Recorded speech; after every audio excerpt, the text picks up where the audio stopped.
All right, we are live. What's going on, everybody? I am Charles Smith III, the host of the T-Shirt Millionaires live show.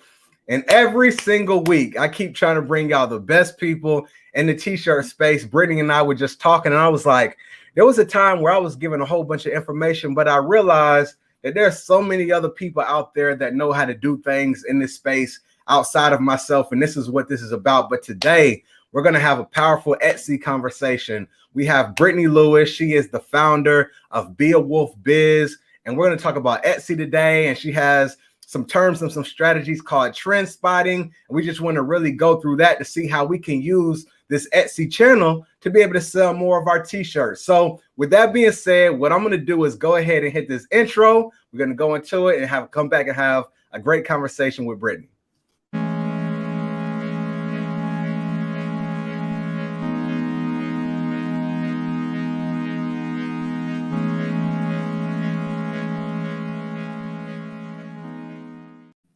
What's going on, everybody? I'm Charles Smith III, the host of the T-Shirt Millionaires live show. And today we have Brittany Lewis. She is the founder of Be A Wolf Biz.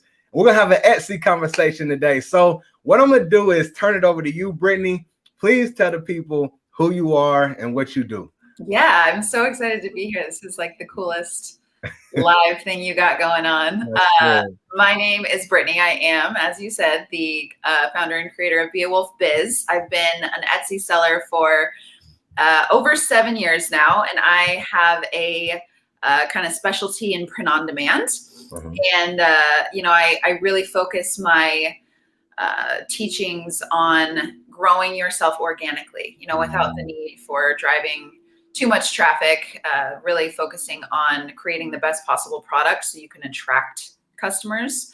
And, I really love what I do, and I love print on demand. I love being able to help people. And I think it's one of those areas that's been blowing up since the pandemic started. Print on demand has absolutely skyrocketed. So it's been a ride teaching people how to onboard as quick as possible and how to get going. But I wouldn't have it any other way. It's super fun.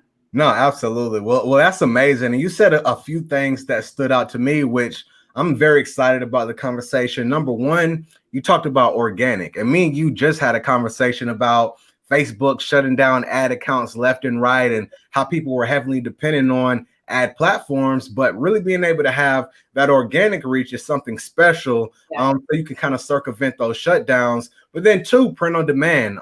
That is the way that I ended up starting in the t-shirt space. I have my own online store, but I use Printify, and I think that's what you use, right? Do you use Printify? Awesome. So with that being said, how did you even just get into this t-shirt space at all, Brittany? Where did it start for you? Yeah, it started really by random occurrence. I had always loved Etsy, and I had tried and failed a few times to start my own Etsy shop, just out of like fun and curiosity and wanting to make some extra money. And then in 2014, I was making high-waisted shorts for myself, getting them from the thrift store and cutting them up and doing different things on them to make them fun. And you couldn't really find them other places. So I figured, why don't I try selling these on Etsy? And, within a week, I was making tons of sales. I could not churn out these high-waisted shorts fast enough. So from there, I realized that a lot of my customer base was festival goers and people going to raves like Coachella and Bonnaroo. And they were like, can you get me this item or these shorts before this date? And just by pure observing and talking to my customers, I realized this is the festival crowd. And I think my ideal market is festival goers. And so I expanded on that, and I started creating tank tops and t-shirts and hoodies and sweatshirts and flower crowns and all this sort of stuff. I was still doing everything by hand, and I did for about 3 years until I got wind of Printful.com. And I started looking into print on demand, and I was like, there has to be a catch, because this seems too good to be true. Like, I had been for 3 straight years working like 12 hours a day doing stuff by hand. I was screen printing. I learned how to do this whole setup, and I didn't like it. I liked running my own business, but I hated the production aspect of it. It was just so time consuming, so hands-on.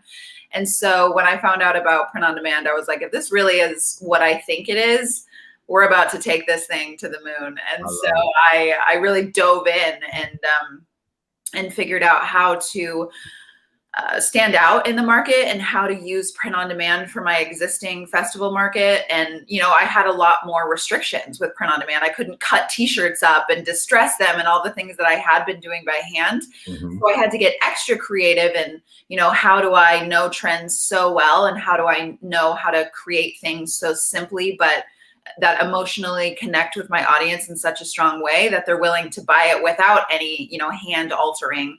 And that was kind of where all of the processes that I now turn around and teach my followers how to do, because it was just something that I had to come up with by sheer necessity. I knew that I wanted to offload all my production, and with print on demand, they take your production and your shipping and they control all of that. They just take care of everything from the order on. Mm-hmm. And so I knew that I wanted to use that. I just had to figure out how to keep the volume of sales that I had without being able to be hands-on. And so it took a different level of creativity, but I'm really glad that I went through that challenge and that I was able to figure it out, because I think it's those processes are helping a lot of people today.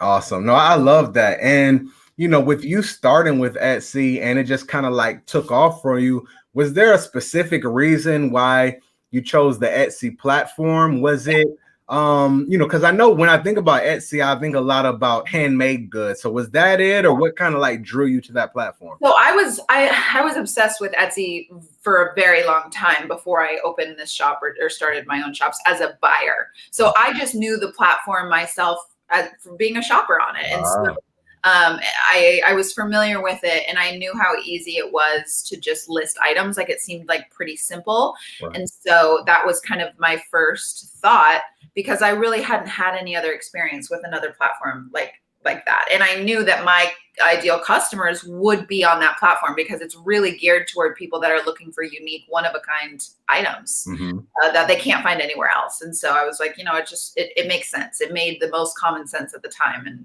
it worked out pretty well. Absolutely. And so tell me, Brittany, when you put it on there, I know you said the sales start going. Was it like immediately after, or did you have to wait a few weeks? Like, how was that takeoff? Right? That's what the first question everybody always asks me is like, as a new seller, how long until I make my first sale? In general, there is no magical number. Right. It depends on your product. It depends how in demand your product is. It depends on your photos, your SEO, all that sort of stuff. But for me, when I first hopped on and I listed my first pair of, they were Galaxy shorts. They had I hand painted like a 3-color Galaxy design on these shorts, and I put them up and sold them probably within 24 hours. I made my first sale. Wow. But this was because the actual product that I chose, like high-waisted shorts, it was right before they boomed, like really big. You couldn't find them in Forever 21. You couldn't find them in Nordstrom. They weren't anywhere. And that's why I was making them for myself. And that's why I thought, you know what, other people probably are looking for these as well. And they would probably want them. So it was very fast, but I always tell people, the more in demand your product is, and the better you merchandise it and make people feel emotionally connected to it, the faster that you're going to make that sale. But there is no magical number in terms of like, expect a sale in 5 days or 10 days. Some people make it in 24 hours. Some people make it in, 24 days. Definitely understand how it varies. And I know those questions too, right? People want to know, how fast can I get the results? But I can definitely understand there are different factors that go into it. And you spoke about some of those factors. So I want to get into that in a little bit, but you got on, you had these high-waisted shorts, you started selling right off the bat. Business got crazy. The production was wild, right? And you were like, okay, I found print on demand. Yeah. So at that point in time, when you chose print on demand, did you choose just t-shirts, or were you using different products on Printful or Printify? Like, what was going on at that time when you chose print on demand? That is a great question. I think I went straight for t-shirts. Whenever I decide on something new that I want to sell, I've always been this way. I look at profit margin first, because this is my full-time job. I have to make sure that I am going to make the most amount of money possible to sustain my life, right? So I make profit margin a priority. And I think on Printful at the time when I started, shirts were like $5. Mm. And shipping was like $3. So I was like, yeah, I can sell these, for $25 total with shipping and make a really good chunk of change on those. So that also was kind of common sense when looking at it from a profit margin lens. So I think I started with t-shirts, and then I mixed in some lower profit margin things just because I wanted to test them out, like crop tops and hoodies and all this sort of thing. But for the most part, I've never done like mugs or any home decor or stuff like that. I really stick to clothing, and mostly just tops. T-shirts have always been my bestseller though. And, I'm a big proponent of the fact that it's just never going to be too saturated. As people think that it is, they think, too many people are selling too many t-shirts. The reality is too many people are selling 4th of July t-shirts and generic quotes that everybody said. If you go in the generic niches, you're going to find oversaturation, but there's so many opportunities to dive deeper into specific micro niches that will always be wide open. So I love that. So first off, I'm sitting here like, printful $5 t-shirts. What? Like that must have been a golden time for sure. Yeah, it was.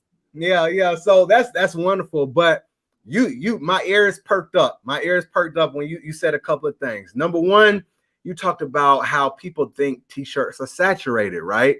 Yeah. Because that is I remember when I left my full-time job back in 2017, I was like, I'm not selling no t-shirt. Like t-shirt is too saturated. And then when I had no other business that I create, because I lost all my money, I went into t-shirts and found out that even though a lot of people were in it, I could still find my own lane. So, what are you telling them? What is your recommendation for people out there who are like, I would like to sell t-shirts, but I just see so many brands. How can I coexist with them? How can I even win? Not even coexist, but win. What would you say to those people? Yeah.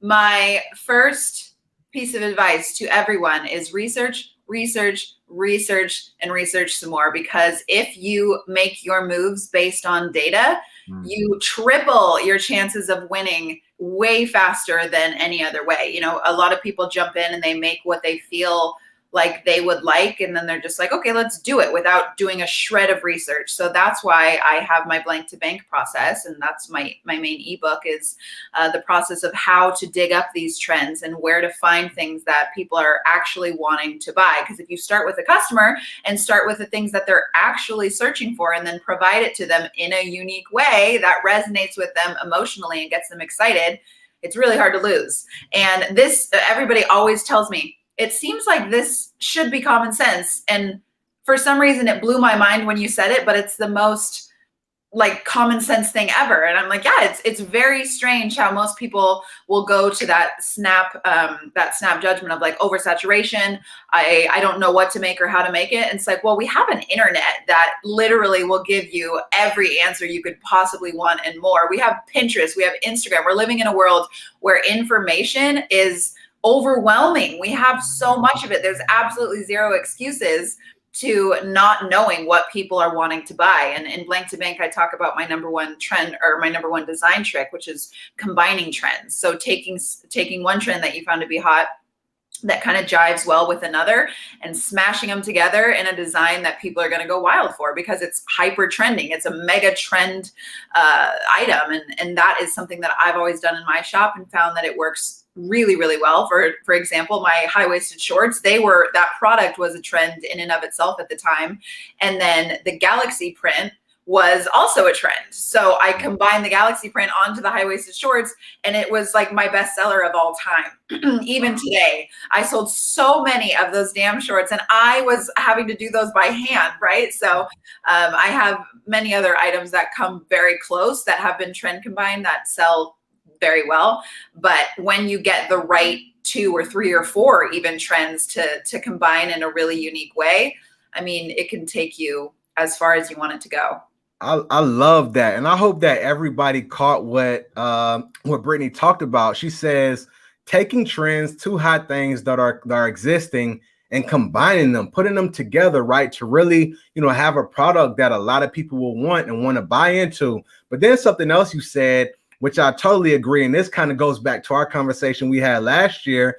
You talked about just doing the research and figuring out what people want and then creating. Like, I'm real big on that. I always say, identify the audience. What are their passions? And then reverse engineer. Yeah. So let's go a little deeper, Brittany, into is just your blank to bank or bank to blank?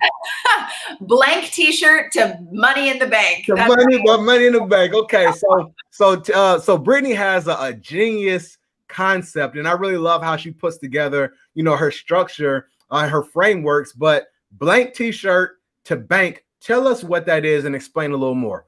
Yeah, so it's something that I didn't even realize that I did for the longest time. But like I said, I had to get really creative when I found print on demand in order to keep my volume of sales up, because I couldn't hand create things anymore, hand alter them to make them really special and unique. So I said, how can I figure out how to create more of what people want at such a level to where I can control that with just the design. I don't have to hand alter it in any way. So I figured out sort of a process that I didn't even consciously realize until I sat down to write blank to bank and put it into actual steps. And it basically takes you through all of the resources that I use to trend spot, meaning, you start at Etsy, obviously the most obvious place. You type something into search results, anything, or into the search bar, and then you look through results, or you start with the pre-curated things by Etsy. You can click on women's clothing and go to women's t-shirts, scroll a little bit, click on something that looks interesting, see what the keywords are in their title, grab one of those keywords and take it to Pinterest, and then you take that to AliExpress. And then you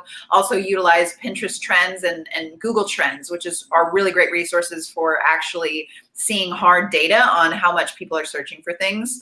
And so the Blank to Bank ebook walks you through this process and kind of gives you a methodical way to dig up these trends and understand them further. And I'm always telling my followers, it's all about trend immersion. Even if you're not following a step-by-step thing, every single day you want to be immersing yourself in what's hot, and you're priming your brain, right? Because even if you're not really getting things consciously, your subconscious is taking in all these tiny details. And the more you do that, when you sit down to design, you can start creating these connections and designing in a way where you're doing it more through intuition than like A plus B equals C. You're actually designing, and you can almost feel like a click when you get to a design to look the way you want it to look. You feel a click and you're like, this is it. And how did I even do that? But it was your subconscious, because you've spent the time and you've invested in your business by committing to research. And so the more you can do of it, the better. And there's no right or wrong way to do it. A lot of people want black and white answers. So that's kind of why I created Blank to Bank, is to give them a framework, but it's very general. You can research anywhere. You can go to the mall. You can look outside your window to see what people are wearing. Like, there's so many things. And I tell my followers to also create a designated Instagram account for their business, where they follow all of the brands in their niche, or in the niche that they feel like they want to get into, and check it every morning, like the morning newspaper. Like, look through your feed and your curated explore page and see what people are up to. Same thing with Pinterest. And I also tell them to have a designated email address for receiving newsletters from popular brands, so they can see what's new and stay up to date. So any creative way that you can come up with to immerse yourself in what people are interested in and what brands are putting out, and staying on the edge of what's trending, do it, because it will serve you greatly in your print on demand journey. Yo, listen, one day I'm gonna have like sound effects all on this show. I'm telling you, I'm gonna have bombs dropping, hands clapping, all type of stuff, because you gave a whole bunch of value there, Brittany. And for everybody listening, I mean, take note of what she just talked about. Going to Etsy, looking at the popular designs, whether you search, whether you look in the category, taking those keywords, put them into Pinterest, using a designated Instagram account just to start saving stuff and seeing what is out there. But the part that I really love the most that you spoke about, Brittany, is when you do these activities, you are subconsciously, you're getting an understanding subconsciously of what is going on, what is popular. You're training your mind. So then when you do find something that can really hit, you can recognize it, right? Because I think that's key, just being able to recognize it. I think great ideas hit people all the time, but they just don't see it. Right. And so I just love that whole process that you talked about. Now, one thing, I won't go deep into this, but we talked about this in our last convo. I want to talk about it here. And you just mentioned about designing. When you go through, you might design something and it clicks intuitively. Like what, as opposed to kind of putting designs together as like a formula, how do you get to that intuitive place, and how can you really train yourself to design something that looks good? Because I always say you could have the same words, two different t-shirts, but one will sell a lot more because the words are put there better. So how do you train yourself to do that? Well, the first thing I always preach is the simpler, the better. So a lot of people, when they think of designing, they think of, how do I learn how, the golden rule of thirds or whatever, and like how to put all this stuff together. And they think of creating giant graphics for t-shirts or whatever they want to sell. And it's really not about giant graphics. Like, I don't think I've sold like 2 t-shirts with giant graphics in my shop in my whole, 7 years of selling. And a lot of people do. If you do like text, Charles, I think you have a couple that are like the full t-shirt. Right. They're still very simple, right? Even when you do have big designs, they're still very simple. So I always say it's a lot easier than people think. Right. It's very important that you don't put pressure on yourself. The designing process is a learned skill, and you're going to get better and better, not by A plus B equals C, but by priming your brain in research and by recognizing things, even colors and the way that a text should sit above an element, or how those combine, is not something I had any training in. But because I was always immersing myself and looking at t-shirts all day long and looking at bestsellers, my subconscious started to recognize the things that create bestsellers. And I would literally sit down to design something and come out with a design without even realizing it. And I'm like, oh, this is really good. And it ends up being a bestseller. And there was no mathematics that went into it. It was just the fact that I have put in the time. Right. So the first thing I would say is, always research. Research is the answer for almost everything. And then keep it very simple, and don't complicate the process. Don't sit there and put a bunch of pressure on yourself and get frustrated and keep trying on one design for hours and hours. If you get frustrated, walk away, come back. Your designing should come from a very inspired place. So I tell my followers a lot, if you're researching and you get this strike of inspiration and you're like, oh, that'd be amazing if I did this, go and do it right then. But if you usually feel more comfortable doing the research, and then a couple hours later, a couple days later, sitting down to design after your brain has kind of absorbed everything, do it that way. But whenever you feel inspired, take action within that time, because this is a really creative process. Right. And it depends on your ability to just create freely without the pressure of being like, is this good enough? Does this suck? And the other thing I would say is compare your designs to the research that you're doing in the bestsellers. You don't want to copy anybody, but a lot of times people will be like, I don't know why my stuff isn't selling. And then I'll look at their products and they have like Times New Roman font and like really generic fonts with like a word placed in a weird spot. And I'm like, if you were really doing your research, you would know that what you're creating looks nothing like what people are selling the best of out on the internet. Right. So, I can tell when somebody's just jumped into designing without doing their research. And I can tell, when they're expecting really fast cash and like those quick results and getting frustrated when they're not getting it. This is a full-time job. If you want that full-time result and that full-time income, you're going to have to put in the full-time work. And I always say the majority of that should be spent in researching and priming your brain. And the better you get at that, the better you'll get at designing. The role your subconscious plays in this process is phenomenal. It's so beyond what anybody realizes. Wow. Y'all better listen to this. So I think that's amazing. And then just really to cap off what Brittany talked about, there are a lot of people who want those results. So if you want those full-time results, you need to put in that full-time work, that full-time effort. Don't just play with it. You know what I'm saying? Really put your effort into it. But I love all those different tactics, keeping it simplistic, paying attention to colors, fonts. I think that's all amazing. Yeah. So y'all make sure y'all pick that up. So let's go back over to the Etsy platform, Brittany. Yeah. So with that being said, how, outside of spotting trends and finding things that, could work and creating designs, what other elements are needed to be successful to sell your t-shirts on Etsy? Yeah. So SEO is obviously the big one. Everybody knows about search engine optimization. And that's really a process that I also had to figure out just by necessity. And I scored the internet for 5 years before I really came on to a strategy, kind of just like blank to bank. I didn't realize I was doing it. And then once I realized it was like, oh, I could actually like put this into a whole process. And so I really love eRank on Etsy. eRank.com is a super good resource for anybody that wants to better their SEO. And in my Etsy shop master course, that's my organic SEO strategy is what I take my students through.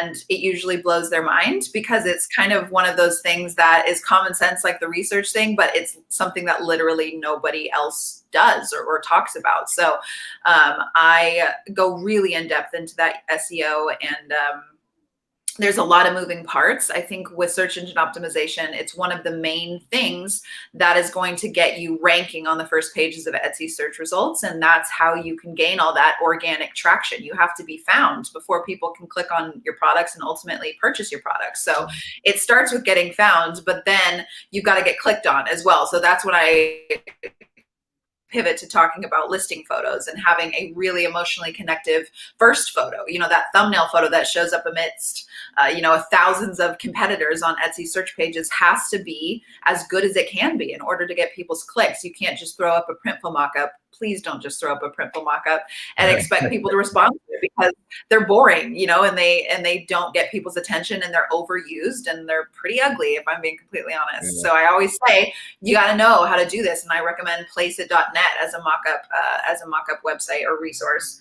And I also just released some of my own mock-up bundles that I took of myself, because I've been doing my own mock-ups in my shops for ever since I began. So I created a mock-up bundle that you can just place your own designs on, and my followers have been loving that as well, because it's really trendy, like oversized stuff.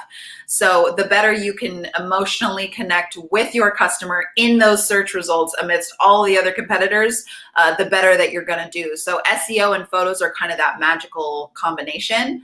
And if you really know how to do them in depth, you can repeat the same processes for every listing and have the best possible chance of ranking as many products as you can on the first page of search results. I love that. So SEO, being able to get your product discovered. Nobody can click on it unless it gets discovered. And then after that, making sure that you have a picture, not just a printful or a printified thumbnail. We want to make sure that you have a thumbnail that has that emotional connection. Now, you speak in my language with that. When it comes to emotional connection, why is that important in sales? Why can't someone just show a picture of a shirt? Why do we want them to be emotional? I feel like this is one of my biggest fights as a print-on-demand consultant. I am always telling people, 90% of the time, everyone's always saying, like, Brittany, do you do one-on-ones? Do you do can you look at my shop? And I don't do that currently, but when I used to, I'd say 90% of the time, the first thing out of my mouth when I look at a shop was, your photos need work. That's like obviously one of the main things. And people get really confused. They're like, but why? It shows the shirt. You can see the design clearly. And it's about so much more than showcasing your product. It's about connecting with your customer, knowing them well enough to know what they love and knowing what they're going to respond to emotionally, whatever gets them the most excited. So I always use my main Etsy shop as an example here, because once I got into the festival niche and committed to it, I kind of intuitively already knew what they were into, because I had never been to a raver festival in my life, but I knew that style really well. I loved everything that they loved. So it was about glitter. It was about holographic texture. It was about purples and pinks and, girls between the ages of 18 and 24. So having all of that knowledge, I decked my shop out in every corner that I could with the stuff that I knew that they loved. Like my banner had the holographic texture. There was glitter on faces and on every model and every photo. I had, my Instagram account is like just purple filtered feed. It's everything that when somebody clicks on it, that's my target customer, is going to make them go, oh my gosh, take all my money. Like, I love this place. And I still to this day on my Instagram and in my Etsy shop will get messages from customers being like, I didn't even buy anything yet. I just wanted to let you know I'm obsessed with your brand. And so I always talk about the importance of knowing your customer well enough to give them the things that make them excited, the things that make them happy. And everybody knows that feeling, like even if there's a new store at the mall that you're really excited about, that is your style, and you walk in and you're just like, I feel so overwhelmed, but so excited to get going in here. Like, there's so much stuff that I want. I don't even know where to start. That's what you want to make your Etsy shop feel like. And so the emotional connection is that foundation. It's literally everything, in my opinion. And if you can do that correctly, people are going to respond. And not only are they going to respond and purchase your products, they're going to come back and circle around and remember your shop as being that standout place, that kind of utopia for them, their heaven. And they're going to come back and continue to shop with you and be loyal customers, and also spread the word, right? They're going to tell other people, you got to check out this festival shop. Like, it's so cool and so amazing. And to expand on that even further, there was one point where I was hiring assistants to help me in the beginning stages of when my shop was really blowing up. And one of the girls in my city that I interviewed, I had never met her before. She was like, yeah, I responded to your Craigslist ad because me and my friends are obsessed with your Etsy shop. And I was like, what? Like, this was a girl that had just no connection to me whatsoever, lived in my city and had a group of friends. They were all ravers. And she said they all followed my shop closely. And she said, when I saw your Craigslist ad, I was texting everybody immediately, telling them how excited I was to be able to have the chance to join your team. And that was the moment that I realized, like, dang, this kind of work, when you can really understand who your customer is and what they love to see and what makes them happy, your impact that you can have, not only locally, but globally, because we can reach anybody on Etsy, right? Or even on a website, anywhere on the internet, you can have as far of a reach as you'd like.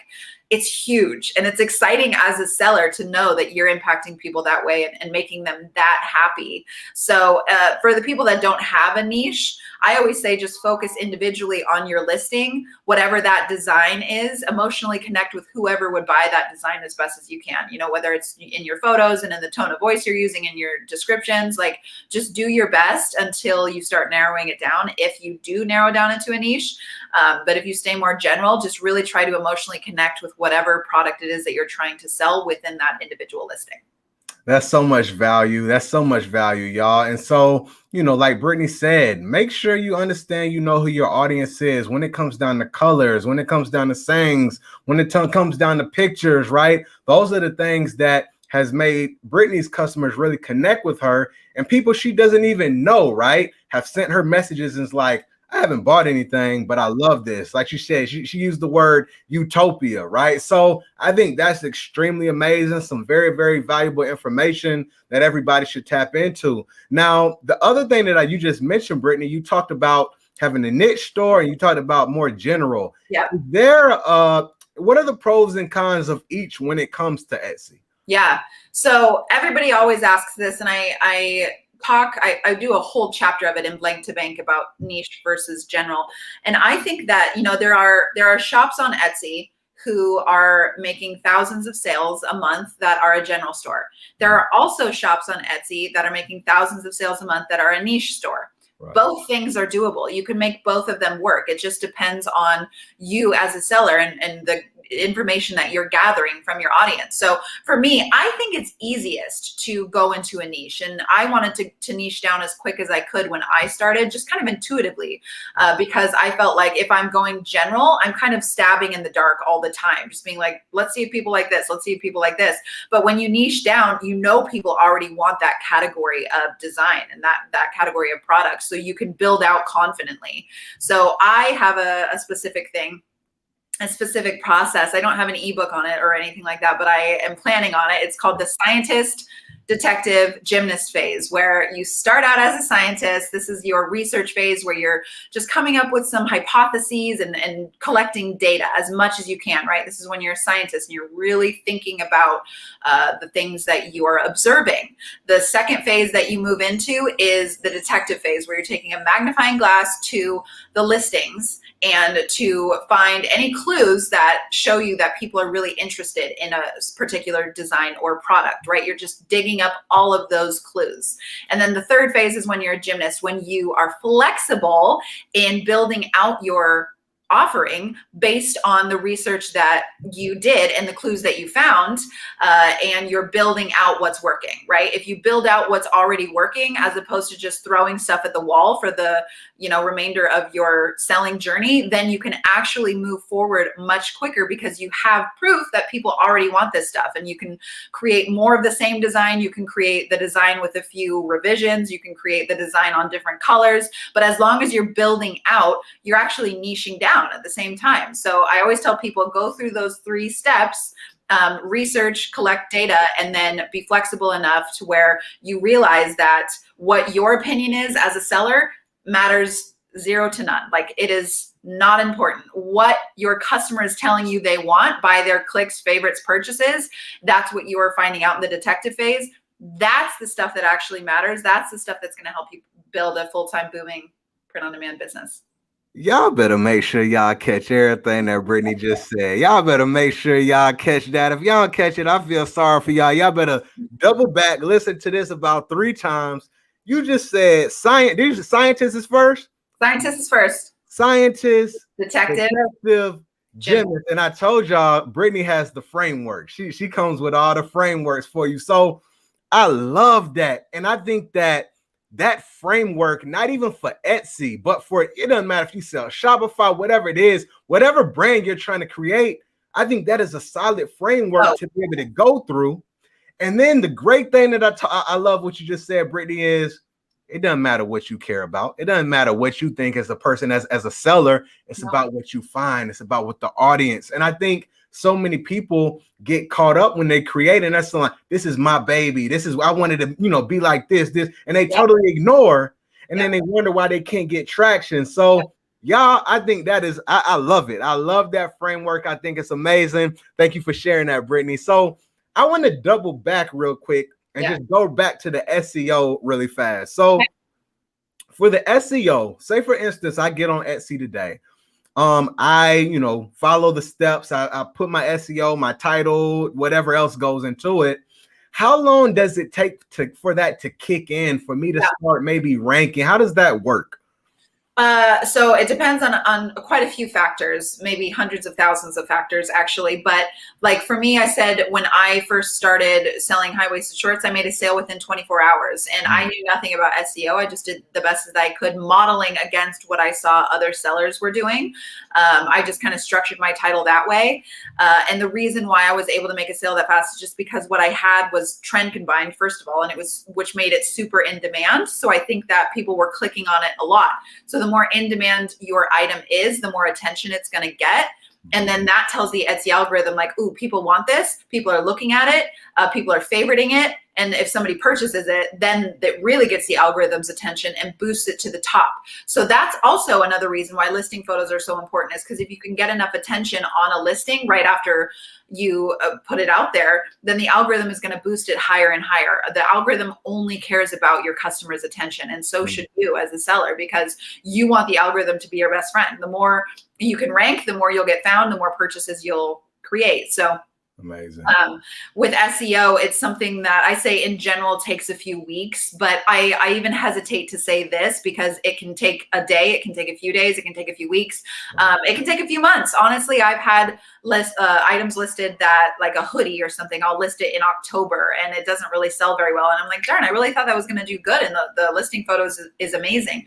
And then in the end of November, all of a sudden it has a bestseller badge because it started flying off the shelf. So it's not necessarily an SEO thing. It could also be a demand thing. Like the hoodies weren't selling until November. So everybody's always like, when should I delete a listing? And when should I update the SEO? And I always tell people, just let things ride. Your main focus should be on creating the next thing, always on moving forward. Don't spend so much time looking back and like debating on whether or not you should delete a listing. It doesn't matter. So I'd say just be patient and put all your focus on creating the new and on researching, and trust that the information that you have in your SEO is going to work. And if it doesn't, you can figure that out later on, but focus on what you're doing next always. And with SEO, it is important that you have that right information. I always tell people my Etsy master course is like the main place to go if you want to figure out how to do that stuff organically. If you're running Facebook ads and stuff, which I don't necessarily recommend on an Etsy shop because you're already dealing with a lot of fees. But if you're doing that, then maybe you don't want to focus too much on organic traffic. But if you want to build your business organically, like I have with very little ad revenue, you've got to know exactly how to structure things, where to find keywords, how to, make everything jive together in a way that's going to make the algorithm recognize you and boost you to the top as fast as possible. Awesome. That's amazing. I love that. I love that. I think that's valuable advice. And I really like the part you spoke about, when you put something out, give it some time, right? But then focus on the next thing. When you first started out, Brittany, did you, put a certain amount of products out each week, each month? Did you have a cadence? How did that work for you? Yeah, so I did nothing in a really structured way. And to this day, I still don't really do things in a very structured way because I'm so intuitive about this process. But in general, I would say for new sellers, a couple items a week is a good idea, like new items, because seller activity is actually something that the Etsy algorithm uses as part of their criteria for ranking your items. So if you're not listing new items and you kind of go stagnant, you're not answering customer messages, you're not signing into the platform every day, even if you had really good ranking on items, they will start to fall because the algorithm's like, this isn't really an invested seller. They're not trying. They're not on here every day trying to build their business. So we're going to de-rank their items. Wow. So I always tell people the more you can list, the better. Etsy loves fresh content. They love fresh listings. But I don't think that there's a number you need to meet each week. I think what that does is it puts too much pressure on people. It makes them feel like that freeze to where they're like, I have so much to do. I have 10 items to list this week and I don't have any ideas for anything. And so I just say, flow with what you're inspired by. If you're researching something and it clicks and you feel like, ooh, this would be really cool and it looks like a lot of people want this, go straight for it and create as many items as you're inspired by or as you feel that would be good in your shop. So there's not necessarily a number, but I'd say that allowing your inspiration to lead you, that's going to take you the farthest. And when I was doing high-waisted shorts, I immediately, once I saw how it worked, I came out with 10 variations of those high-waisted shorts, a whole bunch of different types. And I was being the gymnast at that point, right? I was in the gymnast phase where I was flexible and I was saying, okay, this works. I've gathered this data.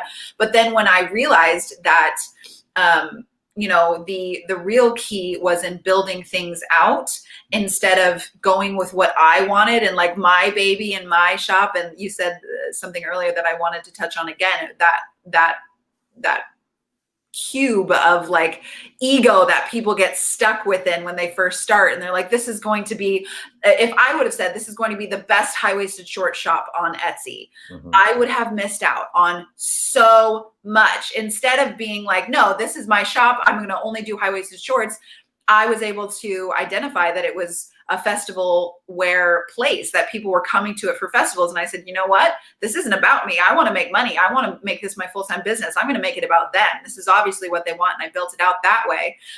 The more you can do that, the faster that you'll get to that success. And that's why I always try to tell people, like when they ask me these specific questions, like how long does it take to make a sale? And how many items do I need to list? And how many hours exactly do I have to spend researching a day? I tell them there's not an answer to that.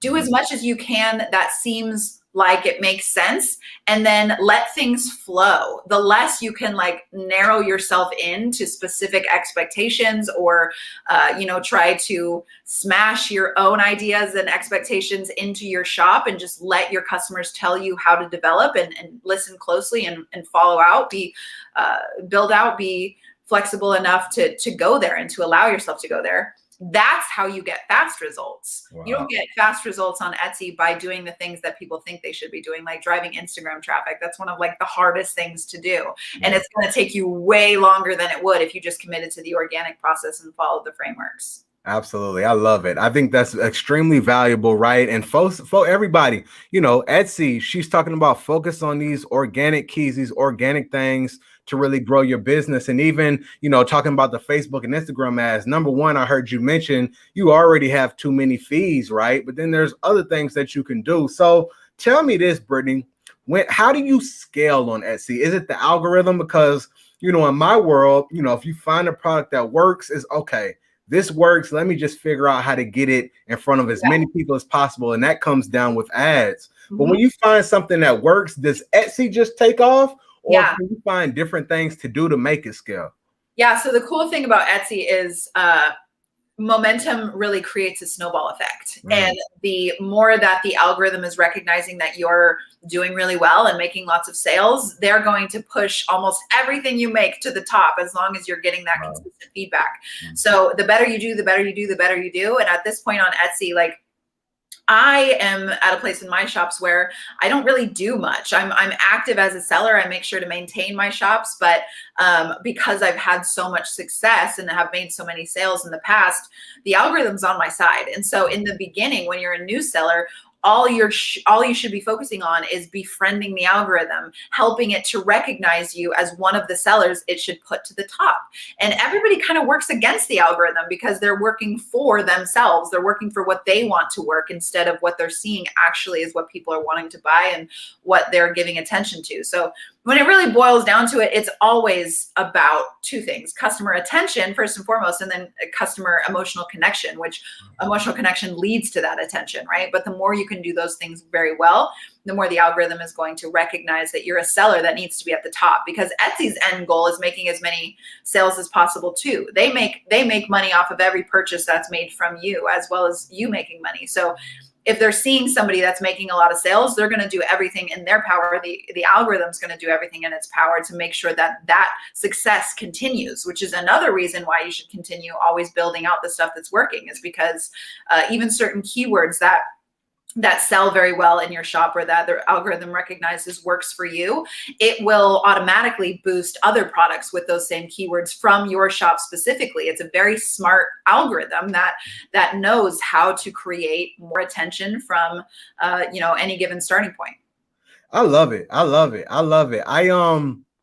So I like the fact, a couple of things that you mentioned, how when you can really start getting the momentum and you have all this previous sales and data, it seems like Etsy can be somewhat passive, right? You still need to work and do things, but it kind of works on your behalf. And I like that, right? I want to figure out as many ways, right? How much cash can I extract, right, without having to do it or living off of work that I've done in the past. So would you recommend somebody that is on Shopify to come over to the Etsy side as another channel? Like, what would you say to somebody who's over on Shopify? I literally think anybody selling t-shirts, hoodies, whatever, anything that is, could be considered handmade, which print on demand is on Etsy, should be on Etsy. There's absolutely no reason not to be. They have 60 million shoppers shopping on Etsy every single year. That alone is enough to sustain a full-time shop. And people think there's no way I need to drive all this traffic from other places. You don't. 60 million people is enough to sustain a full-time shop. And I can say that because I've seen it happen for my students and I've seen it happen for me in my own shops. And so the more that you are familiar with how the algorithm works, the better you're going to be at sustaining yourself organically.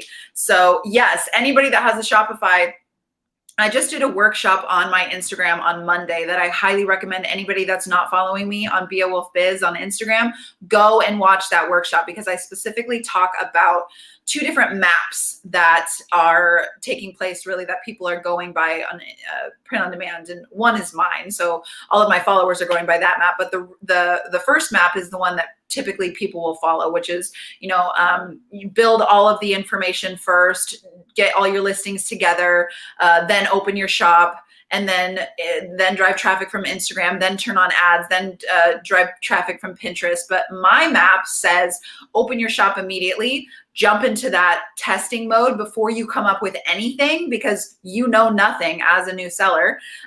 Jump into it immediately, allow the process to be messy, because it will be messy, and it should be messy because you're gathering information. Your shop isn't going to look very pretty to begin with. But also the benefit of having an Etsy shop and a website at the same time. Sorry, I'm kind of jumping back and forth here between categories of what I'm saying because I love this topic. The benefit of Etsy is that you can test products to then bring over to your website. Because there's an organic traffic stream there, you can try things out. And the things that work really well, you can say, okay, this is obviously something in demand that people want. I'm going to go ahead and take that to my website, run ads to it, right? So Etsy is the testing ground. It's a place you can build your full-time business, but it can also be the testing ground for when you have a shop or a separate website, or it can be both. You can have a full-time Etsy shop and a full-time website. Lots of people do that as well. But the benefit of Etsy is that you get this free traffic in order to gather data on your listings in a way that you don't have to pay for. I love it. I love it. To this year, I'm going to open the Etsy shop this year. I'm opening the Etsy shop this year. I can't believe you haven't already. I haven't, Brittany. And you know what?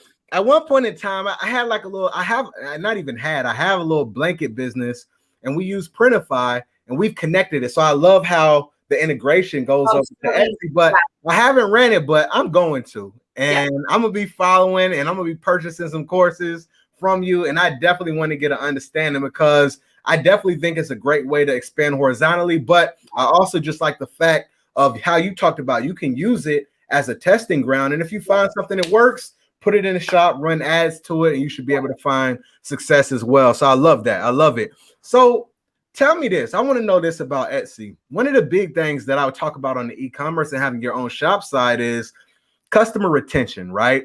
Yeah. Once you get a customer, how can you possibly sell to that customer again? Are there ways to do that? How do you attack that with Etsy to be able to get a repeat customer to come back and buy from your store? Yeah, good question. So there is an integrated app that allows you to create a mailing list. The name is escaping me at the moment because I haven't used it in a while, but obviously on Etsy for specific platforms like that, you're not allowed just to take email addresses and rip it out of an order, right? Because they have not opted into your list. But there is a specific app that does it in a certain way that makes it legal. And so you can build an email list that way. When you come out with new stuff, you can blast it to your email list. Obviously, you can run sales or coupon codes that you include in your packaging, even with print on demand. Printify doesn't allow you to include inserts, but Printful certainly does. Those are kind of the two main ways that I think people retain customers, is by sending a coupon code in the package or creating the email list. But I think that honestly, for me, the best way to do that is Instagram once you're established. Don't worry about Instagram until you've got an organically, moving and grooving shop. Don't even worry about it. It's too much energy that's not going to pay off. But the best part about Instagram for me is not necessarily marketing, it's building a community. And so for my shop, like I said, I built an Instagram feed that is just like all purple filter and glitter and all this stuff that festival goers will love to see. And I had 50,000 followers on that account at one point, I think, because it was so emotionally connective to people that were in my niche.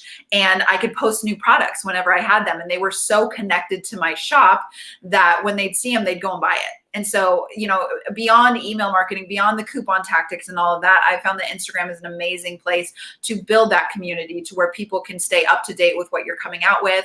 You can announce sales there. You can do all the sorts of stuff. But the caveat with that is Instagram is a place to provide value. It's not a place to market your business. And you can market your business within providing value, but within my feed, I would repost stuff from similar accounts and put my filter over it. So I knew that it was things that they would love. And I like the mermaid thing was really big for a while. So I would always do like mermaid posts and just things that they love to see. So they would be really emotionally connected to it. And then I would insert like a lifestyle photo of someone wearing my product and talk a little bit about it in the caption. But it was not all just posts of like, here's my t-shirts on a white background, one after the other. People don't connect with that. There's no sense of community there. Right. So Instagram has to be a really strategic thing. And like I said, you should not approach it until you've built a shop that's already going, because you don't know your direction yet. You don't really know the things that you're building out on, and all of your energy should be going into research and building out in that gymnast phase.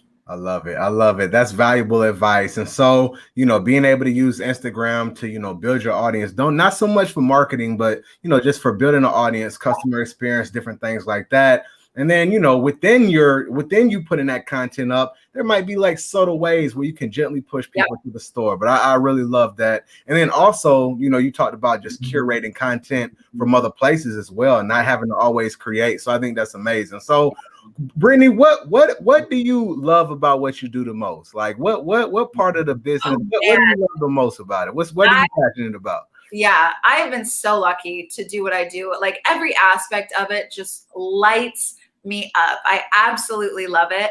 But I think what I love most about selling on Etsy and print on demand is the creativity, along with the fact that things are always moving forward. Like, yeah, I have a lot of evergreen designs, but there's always something new to create. There's always something brand new that's coming out that I can create for. And somebody mentioned TikTok in the comments, and not only is TikTok a great place to build a community as well for your own shop, it is one of the best places to trend spot. A lot of new trends are coming directly out of TikTok.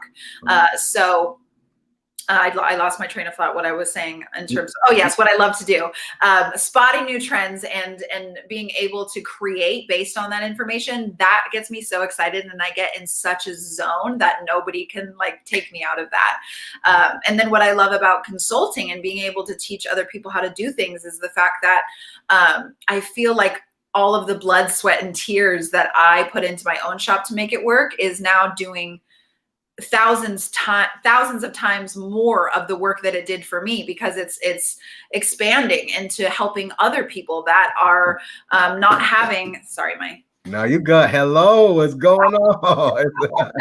I love it.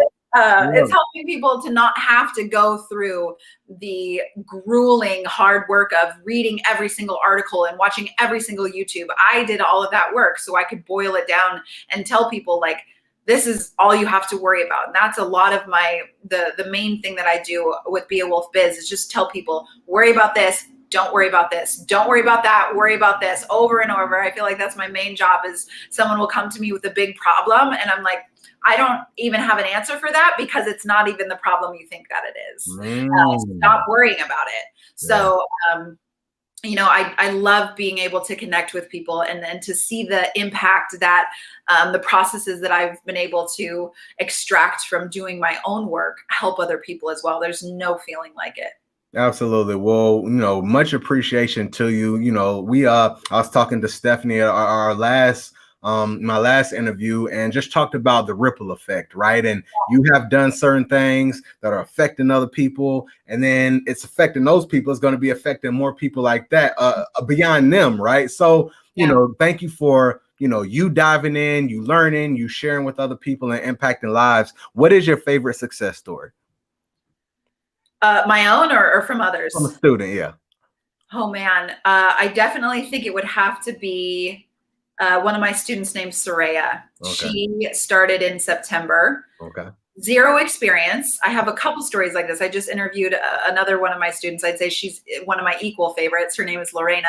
I just posted that on my Instagram too. But Soraya started with me in September, and she took my Etsy master course, and she is a wolf. She is the reason why I created Be A Wolf Biz. She took everything I said and put it into action. She watched the master course, which is like 20 hours of content, like 3 times, you know, and she committed, and she did the scientist, detective, gymnast phase over and over and over again until she was able to get to that point of success that she wanted so badly. She had so much motivation.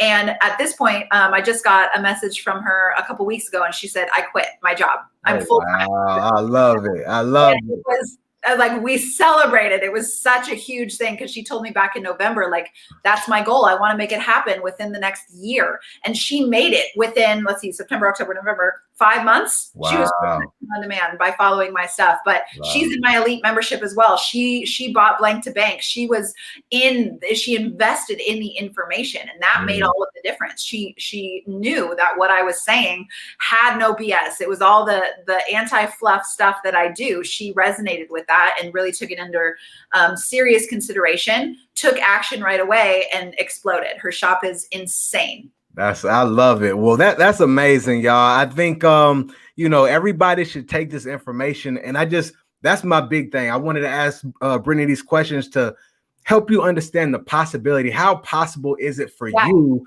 to take this stuff to implement, right? But you have to do the work. But if you do the work, what the outcome could be, whether it is you want to just have some extra income or quit your job or whatever it is, right? That opportunity is there. And so, Brittany, this has been extremely amazing. It's been so valuable. We've talked about so many different assets of Etsy and things that I'm not even an expert at, right? And you've enlightened me, and I promise you, I'm gonna start this store. I'm gonna be in touch with you. And then at the same time, not even start. I need to have a thriving store, right? Yeah. So I love it, and it's been amazing. So let everybody know, like, what are your programs? How do you help people? What can they buy into for the ones who like, I need to know this stuff right now? What do you have for them? Sure. So first and foremost, somebody just asked in the comments as well, my Instagram is just Be A Wolf Biz. And if you want to get plugged into the Be A Wolf Biz world, that's the first place that you should go. All of my announcements, all of my workshops, all of everything that you need to know that I do is on that Instagram page. So go ahead and follow that. Every course that I have is linked in my bio there too. But the main courses that I have that people just want to jump into and get started with, I always say start with my Blank to Bank ebook. It's $9.95. I made it available for everybody and at a really low cost. And then I have a Blank to Bank course as well, where you can actually watch me walk through the process with a screen share. And the book actually comes with that course. That's like $39, so cheap as well. And then people usually move on to my Design Bootcamp bundle, which has my course called the Etsy Accelerator. It's got all the Blank to Bank stuff in it as well.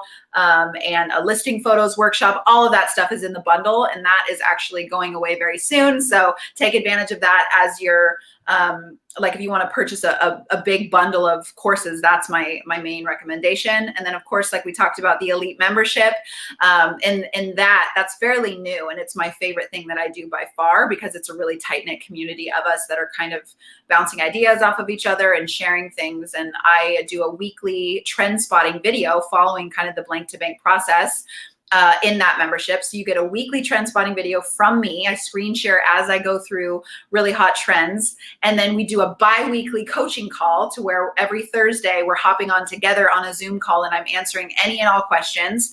And I found that the group coaching call is great for getting questions answered, but also just for maintaining accountability, right? Sometimes when you're working on your own at home, it's really hard to keep the fire lit and keep staying excited and motivated. But what I've heard from a lot of my elite members is that these weekly videos and the bi-weekly coaching calls are keeping their fire lit and keeping them going and helping them to build momentum. And then the third piece of the elite membership is exclusive Instagram and Pinterest accounts that I curate myself with trending content. So every day you can go on and see new posts of different stuff that I found from around the internet. And basically I'm doing most of the work for you. And then you can use it as a jumping off point. Awesome. Oh, I love that. I appreciate that, Brittany. And everybody watching, right? If it resonates, make sure you go ahead and check her out. Go to Be A Wolf Biz on Instagram. Look at our elite, a membership program. And then also in the show notes below the video, whenever you watch it, just look in the show notes. You'll be able to see all the contact information for Brittany and reach out. I think this Etsy platform is valuable. Just, understanding there's so much that is changing in the digital marketing landscape right now. To know that Etsy has its own set of shoppers, organic traffic, I think that is a huge opportunity for people in the t-shirt space. And we really appreciate you, Brittany, for sharing all this knowledge and enlightening us so we can start trying to utilize it as well to grow our business. So with that being said, I want to just ask you one thing. What is your piece of advice for somebody at the very beginning stages, trying to figure it out, trying to start? What would you tell them? Read Blank to Bank. There you go. There you go. There you go. Straight to the point. Y'all make sure y'all go get that Blank to Bank. All right, go get it. All right, Brittany. Well, I truly appreciate you. Thank you so much for sharing all this information, and we'll definitely be in touch. All right. Thank you so much. This was so fun. And to anybody, I always love talking to you, Charles. Your energy is the best. And I'm always remotivated myself when we talk. But for anybody watching this and you're following me on Instagram, send me a DM and tell me you are in here. And if you want to get more information, I'm happy to talk to you over DM as well, for sure. Absolutely. We appreciate that, Brittany. Thank you so much. We'll be in touch. Thank you. All right. Sounds good. All right, everybody. There it is. There it is. I don't know what to tell y'all, man. Look, I need you to go back and listen to this episode multiple times. I always talk about repetition is the father of learning. And I don't talk about it just with this. Brittany even told you. She said that when you go and you do your research and you go through the scientist phase and the detective phase and the gymnast phase and the subconscious, she was tapping into all of that, right? On how you can figure out and understand trends and then use Etsy to be able to leverage your t-shirt sales, right? She gave so much gold today, y'all. There's so many different opportunities when it comes to selling these t-shirts, so many different strategies that we can use. And I need y'all to find something. Don't get lost all over the place, but find something that resonates with you, implement it, and let's see what those results come out to be, because I bet that it can improve your life. It can change your financial situation. And you see that other people are doing it as well, right? So you have evidence, you have proof, and I need you to believe in that and know that you can do it as well. I appreciate y'all, man. I thank y'all, man. This show, to have us be talking on here, it's an hour and 4 minutes right now. We have 132 people that are watching this. I can't say thank y'all enough. I truly appreciate it. I thank you for the support. I thank you for everybody that shares it, that comments, that just provides the energy. Y'all are the reason why I keep going, and I'm behind the scenes trying to connect and bring the best people on this show. All right. So I want to make sure you go follow Brittany. You'll find her at Be A Wolf Biz. Go to Instagram, click on her link tree. You'll find all of her information there. And then for everybody who is interested in the T-Shirt Millionaires Mastermind, it's on the way. I get DMs and stuff all the time. Just make sure that you get on the waiting list. When you're on the waiting list, you will be notified. I promise you. And I promise you it's going to be worth the wait. Just text the word mastermind to 256-588-4495. And when it's open, you will have the opportunity to find out more. And I promise you it's going to be so valuable. I have the whole mission to be able to help people in 2021 take things to the next level. So with that being said, y'all, I truly appreciate you. Thank you so much. And I'm going to end it just like I ended every single session. If you can see it in your mind's eye, one day you're going to be able to see it with your real eyes. I promise you that, man. Peace. I appreciate y'all, man. Thank y'all so much. Y'all have a blessed day.